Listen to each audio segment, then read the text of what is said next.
ஒரு அடர்ந்த காட்டுக்கு அருகில் ஒரு சிறிய கிராமம் இருந்தது. அங்கே ராமன் என்ற ஏழை மரவெட்டி வசித்து வந்தான். தினமும் காட்டில் மரம் வெட்டி அதிலிருந்து வரும் வருமானத்தைக் கொண்டு அவன் தன் வாழ்க்கையை நடத்திக் கொண்டிருந்தான். அவன் எப்போதும் நேர்மையாகவும் உழைப்பாளியாகவும் இருந்தான். ஒரு நாள் அவன் ஆற்றங்கரையில் உள்ள ஒரு பெரிய மரத்தை வெட்டிக் கொண்டிருந்தபோது எதிர்பாராத விதமாக அவன் வைத்திருந்த கோடாலி ஆக்ஸ் தவறி ஆற்றுக்குள் விழுந்துவிட்டது. ஆற்றின் நீர் ஆழமாக இருந்ததால் அவனால் கோடாரியை எடுக்க முடியவில்லை. தன் வாழ்வாதாரமான கோடாரியை இழந்ததால் ராமன் ஆற்றங்கரையில் அமர்ந்து அழ ஆரம்பிட்டான். அப்போது திடீரென ஆற்றுக்குள்ளிருந்து நீர்தேவதை தோன்றினாள். மனிதனே, ஏன் அழுகிறாய்? உனக்கு என்ன ஆயிற்று? தேவதையே, நான் ஒரு ஏழை மரவெட்டி. என் வாழ்வாதாரமான கோடாரி ஆற்றுக்குள் விழுந்துவிட்டது. என்னால் அதை எடுக்க முடியவில்லை.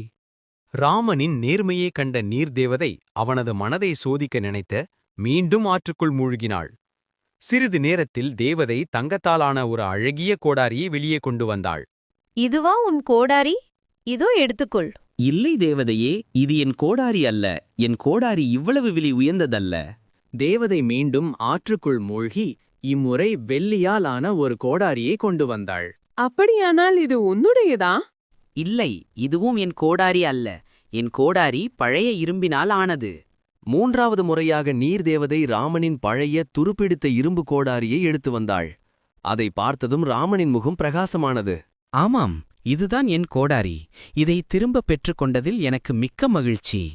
ராமனின் நேர்மையையும் பேராசையின்மையையும் கண்டு நீர்தேவதை மிகவும் மகிழ்ந்தாள்.